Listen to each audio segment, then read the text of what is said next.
శ్రీమాత్రే నమః. అమ్మతో ప్రయాణానికి స్వాగతం. అందరికీ అమ్మవారి యొక్క ఆశీస్సులు ఉండాలని మనస్ఫూర్తిగా ఆ తల్లిని వేడుకుంటూ, ఈరోజు మార్గశిర ఆదివారం, పైగా సఫల ఏకాదశి. ఎంతో విశేషమైనటువంటి ఈ రోజున ఈ కథ వినడం వలన శ్రీ మహావిష్ణువు యొక్క సంపూర్ణమైనటువంటి అనుగ్రహంతో పాటు సకల పాపహరణం కూడా మనకు లభిస్తుంది. కాబట్టి భక్తి శ్రద్ధలతో ఈ కథను వినండి. ఒకనాడు వ్యాస మహర్షికి భక్తితత్వం గురించి ఈ విధంగా చెప్పారు నారదుడు. అన్నిటికంటే కూడా భక్తితత్వం ఎంతో గొప్పది అని చెప్పి వివరిస్తాడు. హరిభక్తుడు కర్మానుసారంగా నీచమైనటువంటి జన్మ ఎత్తినప్పటికీ కూడా సంసార బంధంలో చిక్కుకోడని చెప్పి, త్వరలోనే అతను ఉత్తమ పదాన్ని అందుకుంటాడు అని చెప్పి, అందుకు ఉదాహరణగా తన యొక్క పూర్వజన్మ వృత్తాంతాన్ని ఈ విధంగా తెలియజేశాడు నారదుడు. గత జన్మలో నారదుడు ఒక దాసీపుత్రుడు. అతని తల్లి ఒక బ్రాహ్మణుని ఇంట పని మనిషిగా పనిచేస్తూ ఉండేది. తల్లి పని మనిషి అయితేనేం, నారదుడు మాత్రం చిన్నతనం నుండే సన్యాసులను ఆదరించి వారికి ఎలాంటి లోటు రాకుండా చూసుకుంటూ ఉండేవాడు. గురుభక్తి, భగవద్భక్తి, మితభాషణ, సదాచారం వలన సకల సద్గుణాలన్నీ కూడా చిన్నతనంలోనే అలవడ్డాయి నారదుడికి. అలా మహాత్ములను సేవిస్తూ వారి ఎంగిలి తిని పెరిగాడు నారదుడు. అలా పెరిగిన కారణంగా అతనికి చిత్తశుద్ధి కలిగింది. మనసులో అనునిత్యము కూడా హరిని జపించడం మొదలుపెట్టాడు. విష్ణు కథలను వింటూ ఉండేవాడు. ఆ విధంగా విష్ణువు పట్ల ఎనలేనటువంటి భక్తిని కనబరిచినటువంటి నారదునికి సన్యాసులు పరమేశ్వరుని యొక్క తత్వాన్ని గురించి బోధించారు. ఆనాటి నుండి నారదుడు భగవద్భక్తుడవుతాడు. తల్లికి మాత్రం అవేవీ కూడా తెలియవు, అమాయకురాలు. నారదుడు ఒక్కగానొక్క కొడుకైనప్పటికీ అతని గురించి పెద్దగా పట్టించుకునేది కాదామె. అలా ఒకనాడు రాత్రి సమయంలో ఇంటికి రానటువంటి ఆవును వెతుక్కుంటూ ఆమె బయలుదేరి వెళుతుంది. అలా కొండలెక్కుతూ దిగుతూ నడిచి నడిచి అలసిపోతుంది. ఆ అలసటలో కాళ్ళు తడబడ్డాయి. ఆమె చూసుకోలేదు. నిద్రపోతున్నటువంటి ఒక పాము మీద కాలు వేస్తుంది. ఇక అంతే, ఆ పాము కాటు వేస్తుంది. ఆమె చనిపోతుంది. అప్పటికే నారదుడికి 5 ఏళ్ళు. తల్లి పోయిందన్నటువంటి బాధే అతనికి ఏమాత్రం కూడా లేదు. దానికి కారణం ఏమిటి అంటే, అతను సన్యాసం స్వీకరించాలి అని అనుకోవడమే. ఉన్నటువంటి ఒక్కగానొక్క బంధము తెగిపోవడంతో తనకి మంచే జరిగింది అని అనుకుంటాడు నారదుడు. సన్యాసం స్వీకరిస్తాడు. అరణ్యాలు, కొండలు, కోనలు దాటాడు. ఆకలి దప్పులు బాధిస్తూ ఉన్నా కూడా, అలసిపోతున్నా కూడా అతను మాత్రం హరినామ స్మరణ మాత్రం ఎప్పుడూ మానింది లేదు. అలా నడిచి నడిచి ఆఖరికి ఒక నది ఒడ్డుకు చేరుకుంటాడు నారదుడు. ఇక నడవలేను అని అనుకుంటాడు. నదిలో స్నానం చేస్తాడు. భగవంతునికి అర్ఘ్యం ఇచ్చి కడుపు నిండా నీరు తాగుతాడు. దాహాన్ని తీర్చుకుంటాడు.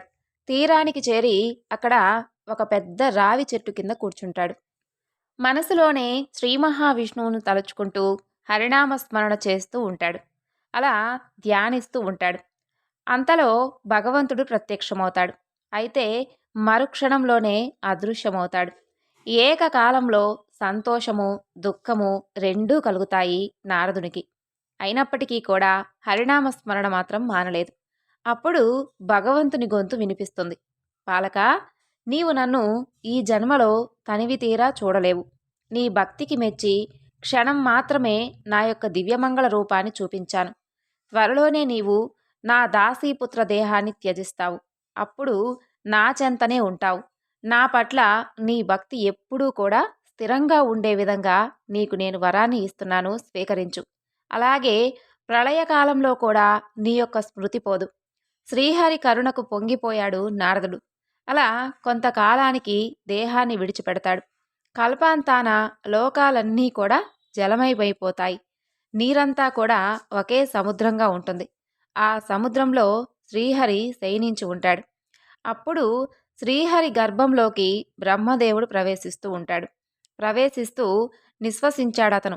అలా ఊపిరి వదిలే వేళ బ్రహ్మదేవుని గర్భంలో జోరుకుంటాడు నారదుడు. అనేక యుగాలు గడిచిపోతాయి అలా.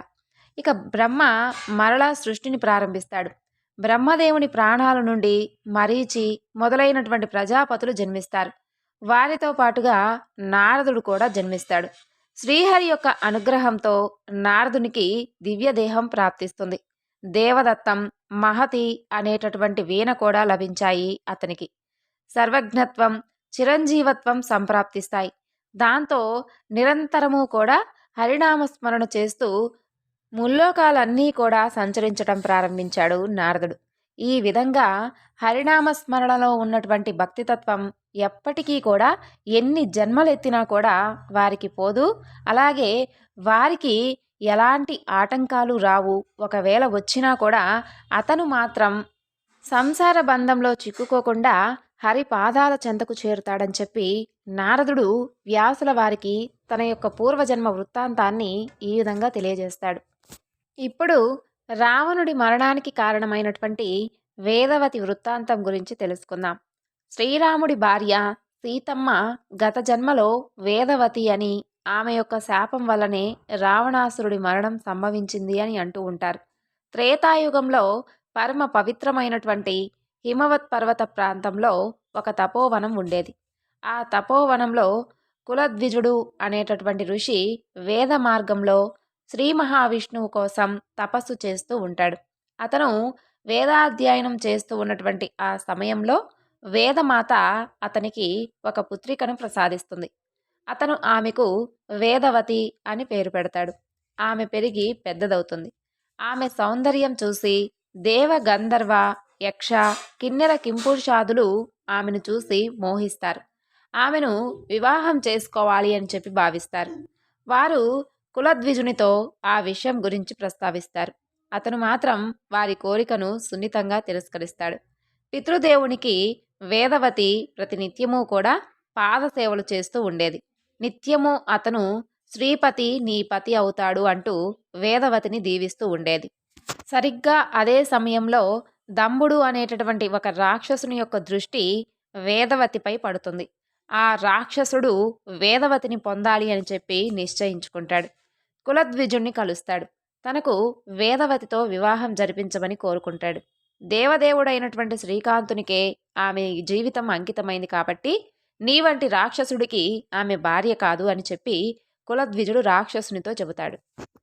ఆ మాటలు విన్నటువంటి ఆ రాక్షసుడు కులద్విజుణ్ణి సంహరిస్తాడు. వేదవతి తండ్రి యొక్క అకాల మరణానికి చింతించి పితృదేవుని యొక్క సత్సంకల్పం నెరవేర్చాలి అని చెప్పి నిర్ణయించుకుంటుంది.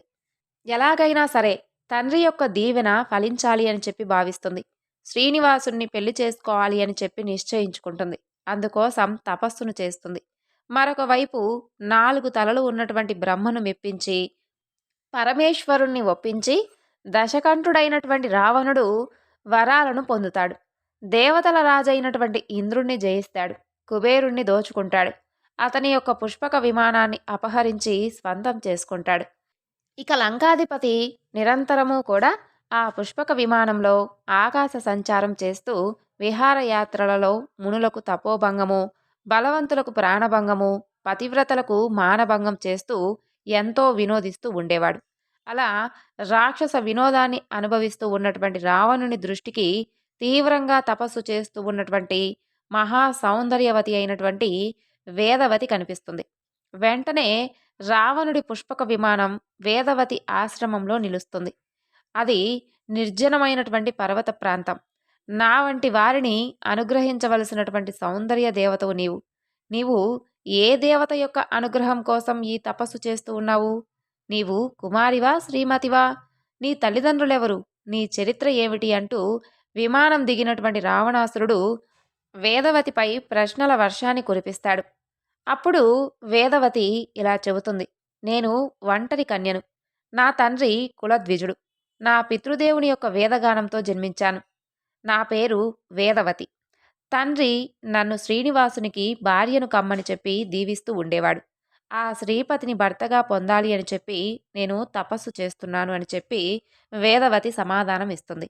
అయితే దయచూపనటువంటి శ్రీపతి కోసం, శ్రీపతిని భర్తగా పొందడం కోసం నీవు తపస్సు చేయడం వ్యర్థం, అవివేకం. నిన్ను గాఢంగా ప్రేమించేటటువంటి ఈ లంకాధిపతిని శ్రీపతిగా భావించి నీ పతిగా స్వీకరించడం వలన నీకు సర్వదా శ్రేయస్కరం. అదే వివేకవంతమైనటువంటి నిర్ణయం అని చెబుతాడు రావణుడు. నీవు శ్రీహరిని నిందించడం నేను సహించను. శ్రీపతి లోకాధిపతి, నీవు కేవలం లంకాధిపతివే. శ్రీనివాసుని పవిత్రమైనటువంటి నామాన్ని స్మరించేందుకు నీవు అనర్హుడవు. నీవు వచ్చిన దారినే వెళ్ళడం నీవు చేయవలసినటువంటి పని. తక్షణమే నీవు వెళ్ళిపోవాల్సిందిగా హెచ్చరిస్తున్నాను అంటూ రావణుణ్ణి మందలిస్తుంది వేదవతి. అవమాన భారంతో ప్రతీకారం తీర్చుకోవడానికై రావణుడు తన యొక్క ఎడమ చేతితో వేదవతి యొక్క శిరోజాలను పట్టుకుంటాడు. ఆమె శ్రీనివాసుని స్మరించుకొని తన కుడి చేతిని కత్తిగా మార్చుకొని రావణుడు బిగపట్టినటువంటి తన యొక్క తల వెంట్రుకలను ఖండిస్తుంది. వేదవతిని పరాభవించేటటువంటి ఆ ప్రయత్నంలో రావణుడే పరాభవితుడవుతాడు. తాను పొందినటువంటి అవమానాన్ని భరించలేక రావణుడు కోపోద్రిక్తుడవుతాడు. ఆవేశంతో వేదవతిని బలవంతం చేసేందుకు పూనుకుంటాడు. ఆ ప్రయత్నంలో ముందుకు వెళ్ళగా ఆమె తన యొక్క తపోమహిమతో రావణుణ్ణి నిరోధించేందుకు అగ్నిని జ్వలింపచేస్తుంది. అతను వజ్రాయుధంతో ఆ మంటలను చల్లారుస్తూ ఆమెను సమీపిస్తాడు. నేను అబలను, నాకు తపోభంగం కలిగించావు, నన్ను మానభంగానికి గురి చేయాలని చూస్తున్నావు. నా వంటి అబల మూలంగానే మహాబలవంతుడివైనటువంటి నీకు ప్రాణభంగం కలుగుతుంది. ఇది తథ్యం అని వేదవతి అతి కఠినంగా రావణుణ్ణి శపించి తాను సృష్టించుకున్నటువంటి అగ్నిలోకి ప్రవేశించి అదృశ్యమైపోతుంది. ఇది వేదవతి యొక్క కథ. ఇక ఈ ఏకాదశి రోజున శ్రీ మహావిష్ణువు యొక్క వాహనమైనటువంటి పక్షీంద్రుని యొక్క చరిత్ర గురించి కూడా తెలుసుకుందాం. పూర్వం కశ్యప ప్రజాపతి సంతానం కోసమై పుత్రకామేష్టి యాగం చేస్తూ ఉంటాడు. ఆ యొక్క పవిత్ర యజ్ఞానికి తమ వంతు సహాయం చేయాలని చెప్పి సమస్త దేవతలు, ఋషులు, వాలకిల్యులు అందరూ కూడా తలా ఒక చెయ్యి వేసి సహాయం చేస్తూ ఉంటారు. అందులో దేవతల రాజు అయినటువంటి ఇంద్రుడు కూడా ఉంటాడు. ఆయన కూడా ఆయన యొక్క శక్తికి తగిన విధంగా ఒక పెద్ద సమిదల మోపును మోసుకుంటూ వస్తుంటాడు. దారిలో వాలకిల్య మునులు కనిపిస్తారు ఇంద్రుడికి. వాలకిల్య మునులు అంటే బొటన వేలంత పొడవు ఉన్నటువంటి మనుషులు. అందులోనూ నిరంతరము కూడా తపస్సు చేసుకునేటటువంటి ఋషులు. చూసేందుకు బొటన వేలంత ఉంటారనమాట. పైగా ఎప్పుడూ కూడా తపస్సు చేసుకుంటూ ఉండడం వలన వారి యొక్క శరీరాలు కూడా చాలా సన్నగా కట్టెపుల్లల్లాగా ఉంటాయి. వాళ్ళు చూడడానికి అంత సన్నగా ఉన్నప్పటికీ కూడా వాళ్లకు మాత్రం ఎక్కువ శక్తి లేకపోయినా జరుగుతున్నదంతా కూడా దైవ కార్యం కాబట్టి తమ వంతుగా ఏదైనా కానీ సహాయం చేయాలని చెప్పి భావించి వాళ్ళందరూ కూడా కలిసి ఒక చిన్న మోదుగ రెమ్మను మోసుకుంటూ వెళుతుంటారు. ఆ చిన్న మోదుగ రెమ్మను మోయడానికి కూడా వాళ్ళకి శక్తి సరిపోదు. కాబట్టి దానిని కూడా చాలా ఆపసోపాలు పడుతూ శక్తినంతా కూడా ధారపోసి తీసుకొని ఎంతో కష్టపడుతూ మోసుకుంటూ వెళుతుంటారు. అప్పుడు దేవేంద్రుడు వారిని చూసి ఈ గడ్డిపోచలాంటి మోదుగ రెమ్మను కూడా మోయడానికి ఇంత ఆపసోపాలు పడాలా అంటూ వెకిలిగా నవ్వుతూ వారిని గేలీ చేస్తూ వెక్కిరిస్తూ అక్కడి నుండి వెళ్ళిపోతాడు. చేసేటటువంటి పని భక్తితో శ్రద్ధతో చేస్తూ ఉన్నప్పుడు మరి దానిని వ్యంగ్యపరుస్తూ అసహ్యంగా మాట్లాడకూడదు కదా. వాళ్ళు అంత చిన్న ఆకారంలో ఉన్నప్పటికీ కూడా వారి దగ్గర శక్తి లేకపోయినప్పటికీ కూడా వాళ్ళ వంతుగా ఏదో ఒక సహాయాన్ని వాళ్ళు చెయ్యాలని చెప్పి భావించి చేస్తున్నారు. అది నిజంగా చాలా గొప్ప పని. అది చూడకుండా దేవేంద్రుడు వారిని కించపరుస్తాడు. మనము ఎంత పెద్ద పని చేశాము అనేది కాదు ముఖ్యం, ఎంత కష్టపడి ఎంత భక్తితో శ్రద్ధతో చేశామా అని చెప్పి భగవంతుడు చూస్తాడు. అదే మనం ఆలోచించుకోవాలి. కానీ ఇంద్రుడు మాత్రం అలా ఆలోచించకుండా ఆ వాలకిల్య ఋషులను కించపరిచినందుకు గాను వాళ్ళు ఇంద్రుడి పైన ఎంతో కోపంతో ఒక పెద్ద యాగాన్ని మొదలు పెడతారు. దేవేంద్రుడి కంటే కూడా 1000 రెట్లు శక్తివంతమైనటువంటి, అన్ని విధాల యోగ్యుడైనటువంటి, అన్ని విద్యలు తెలిసినటువంటి ఆ దేవేంద్రుడికి బుద్ధి చెప్పగలిగినటువంటి మరొక ఇంద్రుడు పుట్టాలి అని చెప్పి ఆ పెద్ద యాగం చేస్తూ ఉంటారు. ఆ యాగం గురించి తెలుసుకున్నటువంటి కొంతమంది దేవతలు దేవేంద్రుని దగ్గరకు వెళ్ళి, దేవేంద్ర, మరికొన్ని రోజుల్లోనే ఇంకొక ఇంద్రలోకం రాబోతుంది, మీకు పోటీగా రాబోతుంది, ఇంకొక ఇంద్రుడు పుట్టబోతున్నాడు తెలుసా అని అడుగుతారు. దేవేంద్రుడు మరలా గర్వంగా నవ్వుతూ, ఏమిటి పరాచకాలు ఆడుతున్నారు, నాకు పోటీగా ఇంకొక ఇంద్రుడు పుట్టడం ఏమిటి, సాక్షాత్తు ఆ బ్రహ్మదేవుడే నన్ను ఈ దేవలోకానికి అధిపతిగాను ఇంద్రుడిగా ఉండమని చెప్పి వరాన్ని ఇచ్చాడు.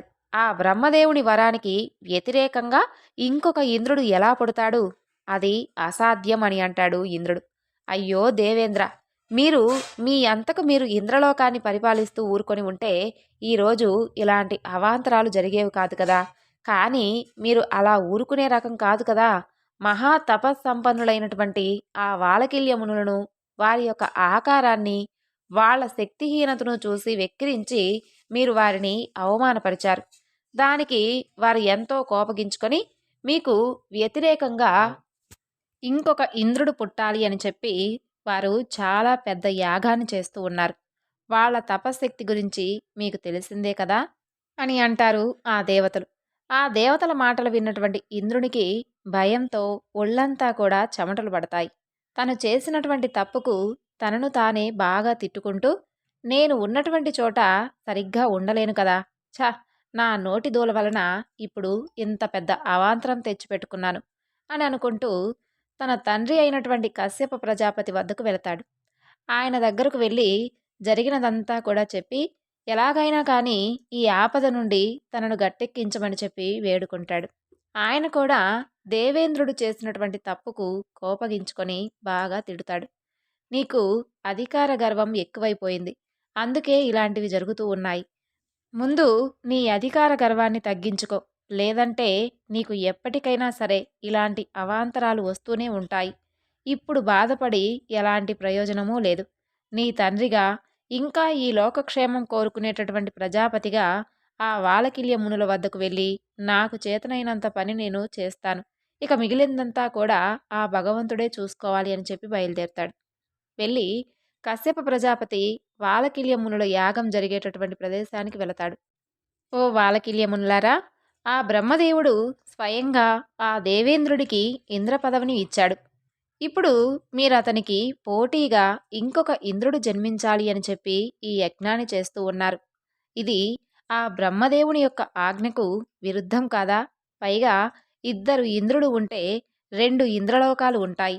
ఈ సృష్టి అంతా కూడా అల్లకల్లోలమైపోతుంది కదా! ఇంద్రుడు చేసినటువంటి తప్పు తప్పే. తప్పు కాదు అని చెప్పి నేను మాత్రం అనడం లేదు. మీ కోపంలో కూడా న్యాయం ఉంది. ఇంద్రుడు తను చేసినటువంటి తప్పుకు తనే స్వయంగా వచ్చి మిమ్మలను క్షమించమని చెప్పి వేడుకుంటాడు. కశ్య ప్రజాపతి మాట్లాడుతూ ఉండగానే ఇంద్రుడు వచ్చి ఆ వాలకిల్య మునుల యొక్క పాదాలపై పడి క్షమించమని చెప్పి వేడుకుంటాడు. దేవేంద్రుడు తన తప్పును ఒప్పుకొని క్షమించమని చెప్పి వేడుకుంటున్నాడు కదా! మరి ఇప్పుడైనా కానీ మీరు చేస్తున్నటువంటి ఈ యాగం వృధా పోకూడదు కాబట్టి మీరు చేస్తున్నటువంటి యాగ ఫలితంగా నాకు పుట్టబోయేటటువంటి పుత్రుడు ఇంద్రుడిగానే జన్మిస్తాడు. కానీ దేవేంద్రుడిగా కాదు, పక్షీంద్రుడిగా. అలా మీరు కూడా యాగాన్ని చెయ్యండి అని వేడుకుంటాడు. ఆ తరువాత ఆ విధంగా కశ్యప ప్రజాపతి వేడుకునేసరికి వాలకిల్య మునులు కూడా ఇంద్రుణ్ణి క్షమిస్తారు. అలా కశ్యప ప్రజాపతి యొక్క పుత్రకామేష్టి యాగ ఫలితంగా, ఇంకా వాలకిల్య మునుల యొక్క యాగ ఫలితంగా, ఈ 2 యాగాల ఫలితంగా అత్యంత శక్తివంతమైనటువంటి పక్షీంద్రుడు గరుత్మంతుడు కశ్యప ప్రజాపతికి వినుతాదేవికి జన్మిస్తాడు. అందుకే ఆయనను ఆయనదేవుడు అని కూడా పిలుస్తారు. ఇప్పుడు భక్తరక్షకుడైనటువంటి శ్రీమన్నారాయణుని గురించి మరొక కథ తెలుసుకుందాం. పూర్వం అంబరీషుడు అనేటటువంటి ఒక రాజు ఉండేవాడు. ఆయన శ్రీ మహావిష్ణువుకి అనన్యమైనటువంటి భక్తుడు. ఆయన ప్రతిరోజు కూడా క్రమం తప్పకుండా ప్రతి ఏకాదశి రోజు నిర్జల ఉపవాసం ఉండేవాడు. ద్వాదశి రోజున బ్రాహ్మణులకు, భాగవతులకు అందరికీ కూడా భోజనాలు పెట్టి వారిని సేవించిన తరువాత తను కూడా భోజనం చేసేవాడు. ఈ ఏకాదశి వ్రతానికి ఒక నియమం ఉంది. ఏకాదశి నాడు ఉపవాసం ఉండి ద్వాదశి రోజు ద్వాదశి గడియలు వెళ్ళేలోగా పారణ అంటే భోజనం, నీళ్లు స్వీకరించడం చేస్తేనే ఆ యొక్క ఏకాదశి వ్రతానికి ఫలితం లభిస్తుంది. ఇలా ఈ అంబరీష మహారాజు ప్రతి ఏకాదశి నాడు క్రమం తప్పకుండా నిష్టగా ఆచరిస్తూ ఉండేవాడు. దీనివలన అంబరీష మహారాజు యొక్క పేరు ప్రతిష్టలు ముల్లోకాలకు కూడా వ్యాపించాయి. ప్రతి ఒక్కరి నోట ఆయన యొక్క భక్తి గురించి చర్చిస్తూ ఉండేవారు. అలాగే ఒకనాడు దుర్వాస మహర్షి ఆశ్రమంలో కూడా అంబరీష మహారాజు గురించి చాలామంది మాట్లాడుకుంటూ ఉంటారు. ఆయన చాలా గొప్ప హరిభక్తుడు. ఇంకా ఆయన ఏకాదశి వ్రతాన్ని చాలా నిష్టగా ఆచరిస్తూ ఉంటాడు. అలాగే తన యొక్క రాజ్యానికి వచ్చేటటువంటి ఋషులను కానీ, బ్రాహ్మణులు కానీ చాలా బాగా సేవిస్తానని చెప్పి మాట్లాడుకుంటూ ఉంటారు. ఆ మాటలు విన్నటువంటి దుర్వాస మహర్షి, అంబరీషుడు అంత గొప్ప భక్తుడా? అలాగైతే ఒకసారి నేను వెళ్ళి స్వయంగా పరీక్షించి చూడాలి అని చెప్పి దుర్వాస మహర్షి ఒక ఏకాదశి రోజున బయలుదేరి అంబరీష మహారాజు దగ్గరకు వెళతాడు. ఆయన వెళ్ళేసరికి ద్వాదశి రోజు. దుర్వాస మహర్షిని చూడగానే అంబరీష మహారాజు ఆయనకు చాలా వినయంగా నమస్కరించి ద్వాదశి పాలనకు ఆహ్వానిస్తాడు. దానికి దుర్వాస మహర్షి, నేను వెళ్ళి స్నానం చేసి వస్తాను, ఆ తర్వాత పాలన చేస్తాను అని చెప్పి వెళ్ళిపోతాడు. ఇక అక్కడకు వచ్చినటువంటి బ్రాహ్మణులకు, ఋషులకు అందరికీ కూడా భోజనాలను ఏర్పాటు చేసి అంబరీష మహారాజు మాత్రం దుర్వాస మహర్షి కోసం వేచి చూస్తూ ఉంటాడు. కానీ ద్వాదశి గడియలు వెళ్ళిపోయేటటువంటి సమయం దగ్గర పడుతున్నా కూడా దుర్వాస మహర్షి జాడలేదు. ఆస్థాన పురోహితులు, పెద్దలు ఎంత చెప్పినా కూడా అంబరీష మహారాజు దుర్వాస మహర్షి రాకుండా పాలన చేసేందుకు ఒప్పుకోవడం లేదు. ఇక చివరకు పెద్దవాళ్ళు, పురోహితులు అందరూ కలిసి మాట్లాడుకొని మహారాజు దగ్గరకు వచ్చి, ద్వాదశి గడియలు దాటే లోపల 3 ఉద్ధరణల అంటే 3 చెంచాల తీర్థాన్ని కనుక సేవిస్తే ఆహారం తీసుకున్నట్లు అవదు కదా అని చెప్పి, పాలన చేసినటువంటి ఫలితం లభిస్తుంది అని చెప్పి ఆయన్ను ఒప్పించి 3 ఉద్ధరణలు తీర్థం సేవించేలా చేస్తారు. అంబరీష మహారాజు తీర్థం తీసుకోగానే దుర్వాసుడు వచ్చేస్తాడు. ఆయన వచ్చిందే పరీక్షించడానికి కదా, కాబట్టే అలాగే చేస్తున్నారు. నా కోసం వేచి ఉంటాను అని చెప్పి నేను రాకుండానే పలన చేస్తావా అని చెప్పి చాలా చాలా కోపంగా అంబరీష మహారాజును కారణం కూడా అడగకుండానే తన యొక్క జటల నుండి ఒకటి తీసి కిందకు వేస్తాడు. అందులో నుండి కృత్య అనేటటువంటి రాక్షసి పుడుతుంది. ఆ కృత్య శరీరం అంతా కూడా అగ్నిజ్వాలలు రగులుతూ ఉంటాయి. అంటే అగ్ని అంటే కోపానికి స్వరూపం. దుర్వాస మహర్షి కోపానికి స్వరూపం అన్నమాట ఆ కృత్య అనేటటువంటి రాక్షసి. మనం కూడా కోపానికి గురైనప్పుడల్లా కూడా రాక్షసుల్లా ప్రవర్తిస్తూ ఉంటాం. కోపం మనిషిలో ఉన్నటువంటి విచక్షణ జ్ఞానాన్ని చంపేస్తుంది. అలాగే ఆ కృత్య అంబరీష మహారాజు మీదకు వెళుతుంది. అంబరీష మహారాజు మాత్రం ఏమీ మాట్లాడకుండా భగవంతుణ్ణి ప్రార్థిస్తూ ఉంటాడు. ఇక కృత్య అంబరీష మహారాజును సమీపించాలి అనేంత లోపలే శ్రీ మహావిష్ణువు చేతిలో ఉన్నటువంటి సుదర్శన చక్రం బయటకు వచ్చేస్తుంది. కృత్య ఎలాగైతే అగ్నిజ్వాలలను కక్కుతూ ఉంటుందో అంతకంటే విపరీతమైనటువంటి అగ్నిజ్వాలలు ఆ సుదర్శన చక్రానికి ఉంటాయి. సుదర్శన చక్రానికి 1000 పళ్ళు ఉంటాయి. ప్రతి పంటి చివర అగ్నిజ్వాలలు భయంకరంగా వస్తూ ఉంటాయి. ఒక్కసారిగా 1000 సూర్యులను దగ్గరగా చూసినంత భయంకరంగా ఉంటుంది ఆ దృశ్యం. ఆ మహా సుదర్శన చక్రం రాగానే కృత్య తలను నరికివేసింది. కృత్య భస్మం అయిపోతుంది. కానీ సుదర్శన చక్రం అంతటితో ఆగలేదు. ఆ కృత్య వచ్చింది దుర్వాసముని కోపం నుంచే కదా, ఆయనే కదా అంబరీష మహారాజును శిక్షించాలి అని చెప్పి అనుకుంది. కాబట్టి ఆయనే దాన్ని సృష్టించాడు కాబట్టి ఆ సుదర్శన చక్రం నేరుగా దుర్వాసముని వెంటపడుతుంది. సుదర్శన చక్రం తన వైపుకు తిరగగానే ఆ దుర్వాసముని ప్రాణభయంతో చాలా వేగంగా పరిగెడుతూ ఉంటాడు. కానీ సుదర్శన చక్రం మాత్రం ఆయన ఎక్కడికి వెళ్ళినా కూడా ఆయన వెంట పడుతూనే ఉంటుంది. అలా పరుగులు తీస్తూ తీస్తూ చివరకు కైలాసానికి వెళ్ళాడు దుర్వాసుడు. కైలాసం లోపలికి ప్రవేశిస్తాడు. సుదర్శన చక్రం కైలాసం ద్వారం దగ్గరే కాచుకొని ఉంటుంది. కైలాసంలోని మంచు పర్వతాలు ఆ యొక్క సుదర్శన జ్వాలలకు కరిగిపోతూ ఉంటాయి. మహర్షి పరమేశ్వరుని దగ్గరకు వెళ్ళి తన ప్రాణాలు కాపాడమని చెప్పి వేడుకుంటాడు. ఆయన, నేను ఆ సుదర్శన చక్రాన్ని ఆపలేను, అది నా వల్ల కాదు. కాబట్టి మహర్షి, నీవు తొందరగా ఇక్కడి నుండి వెళ్ళిపో, ఎందుకంటే కైలాసం చూడు ఎలా మండిపోతుందో అని చెప్పి ఆ మహర్షిని అక్కడి నుండి పంపించేస్తాడు. కైలాసం నుండి బయటకు రాగానే మరలా సుదర్శన చక్రం మహర్షి వెంటపడుతూ ఉంటుంది. ఇక దుర్వాస మహర్షి చాలా వేగంగా పరుగులు తీస్తూ బ్రహ్మలోకానికి కూడా వెళతాడు. బ్రహ్మలోకం బయట కూడా సుదర్శన చక్రం అలాగే ఉంటుంది. దుర్వాస మహర్షి బ్రహ్మదేవుణ్ణి తన ప్రాణాలు కాపాడమని చెప్పి వేడుకుంటాడు. బ్రహ్మదేవుడు కూడా ఈశ్వరుడు ఇచ్చినటువంటి సమాధానమే ఇస్తాడు.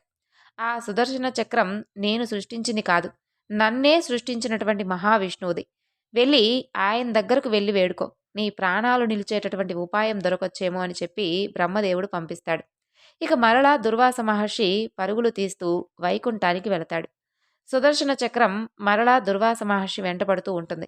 ఇక వైకుంఠంలోకి వెళ్ళి శ్రీ మహావిష్ణువుని ప్రాణాలు కాపాడమని చెప్పి వేడుకుంటాడు. దానికి శ్రీ మహావిష్ణువు, అయ్యో ఋషివర్య, సుదర్శన చక్రం ఇంతవరకు నేను వేసినటువంటి ఆజ్ఞనే పాటిస్తూ ఉంది. దానికి చెప్పాను, నా భక్తులకు ఏదైనా కానీ ఆపద వాటిల్లితే వెంటనే వెళ్ళి కాపాడు. నేను చెప్పినా కూడా నీవు మాత్రం వెనుతిరగకూడదు. నాకంటే నా భక్తులే నాకు ముఖ్యం అని చెప్పి ఎప్పుడో చెప్పాను.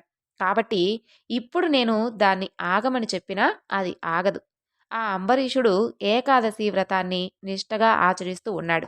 మీరు కావాలనే స్నానం చేసి వస్తానని చెప్పి ఎంతసేపైనా కూడా తిరిగి వెళ్ళలేదు. అయినా కూడా ఆ అంబరీషుడు పారణ చేయకుండా ఏదో 3 ఉద్ధరణిల తీర్థం మాత్రమే సేవించాడు. అంత మాత్రానికే నీవు అంత కోపం తెచ్చుకొని అతని మీదకు రాక్షసుని సృష్టించి పంపించావు. ఋషులకు ఉండవలసింది సమాధానం, సహనం, కానీ నీకు అది ఏ మాత్రం లేదు. మీరు వెళ్ళి ఆ అంబరీష మహారాజుని వేడుకోండి. మిమ్మలను ఇప్పుడు ఆ అంబరీషుడే కాపాడగలడు. నా వల్ల అయ్యే పని కాదు. వెళ్ళండి అని చెప్పి శ్రీ మహావిష్ణువు దుర్వాస మునిని తిరిగి భూమిపైకి పంపిస్తాడు. ఇక సుదర్శన చక్రం మరలా దుర్వాసుని వెంటపడుతూ ఉంటుంది. ఇదంతా జరగడానికి సరిగ్గా సంవత్సర కాలం పడుతుంది. ఇక దుర్వాసుడు పశ్చాత్తాపంతో అంబరీష మహారాజు వద్దకు వెళ్ళి, నన్ను కాపాడు అంబరీష మహారాజా, నా వల్ల చాలా పెద్ద తప్పు జరిగిపోయింది, నన్ను క్షమించు అని చెప్పి అంబరీషుణ్ణి నా ప్రాణాలు కాపాడు అని చెప్పి వేడుకుంటాడు. ఇక అంబరీష మహారాజు ఆ సుదర్శన చక్రానికి నమస్కారం చేసి, ఓ మహాసుదర్శన చక్రమా, ఈ దుర్వాస మునిని సేవించి నేను భోజనం చేయాలని సంవత్సర కాలం నుంచి చూస్తూ ఉన్నాను. ఆయన ఇప్పుడు తన యొక్క తప్పును తెలుసుకున్నారు. పశ్చాత్తాపంతో క్షమించమని కూడా అడిగేశారు కదా, కాబట్టి ఇకనైనా ఆయనను క్షమించి వదిలివేయమని చెప్పి వేడుకుంటాడు. వెంటనే ఆ సుదర్శన చక్రం శాంతించి తిరిగి శ్రీ మహావిష్ణువు దగ్గరకు చేరుకుంటుంది. అంబరీష మహారాజు యొక్క భక్తికి ముగ్ధుడైపోతాడు దుర్వాస మహర్షి. ఆ మహారాజును చంపడానికి తన మీదకు రాక్షసుని పంపినా కూడా నా మీద ద్వేషాన్ని పెంచుకోకుండా నన్ను సేవించడం కోసం వట్టి 3 ఉద్ధరణల తీర్థం తీసుకొని సంవత్సరం నుండి ఆహారం తీసుకోకుండా వేచి చూస్తున్నాడా అని అనుకుంటూ, అప్పుడు మహారాజు వేచి చూడడంలో తనకు అంతరార్థం కూడా అర్థమైంది. సుదర్శన చక్రం తనను చంపదని, తన తప్పు తెలిసేటట్లుగా చేసి మరలా తన వద్దకే తీసుకువస్తుందని చెప్పి అంబరీష మహారాజుకు ముందే తెలుసు. అయినా కూడా ఏమీ మాట్లాడకుండా ఎంత వినయంగా ఉన్నాడు అని చెప్పి అనుకుంటాడు దుర్వాస మహర్షి. ఇక వెంటనే ఆయన ఆతిథ్యం స్వీకరించి ఇద్దరూ కలిసి పారణ చేస్తారు. అందుకే కోపాన్ని ఎప్పుడూ కూడా ఆయుధంగా చేసుకోకూడదు. తన కోపమే తన శత్రువు, తన శాంతమే తనకు రక్ష. అంబరీష మహారాజు శాంతం తననే రక్షించింది. అదే దుర్వాస మహర్షి కోపం తననే చంపబోయింది కదా. అప్పటి నుండి ఎప్పుడైనా సరే ఎవరైనా కానీ ఈ యొక్క ఏకాదశి వ్రతాన్ని చేసిన, ద్వాదశి పారణ చేసేటప్పుడు అంబరీష మహారాజును ఈ కథను తలుచుకుంటే వచ్చేటటువంటి ఏకాదశి వ్రతాన్ని నిర్విఘ్నంగా ఆచరించగలరు అనేటటువంటి ప్రతీతి కూడా ఉంది. ఇది ఏకాదశి యొక్క వ్రతకథ. ఈ వివరణను ఇంతటితో ముగిస్తున్నాను. సర్వం శ్రీ లలితార్పణమస్తు. స్వస్తి.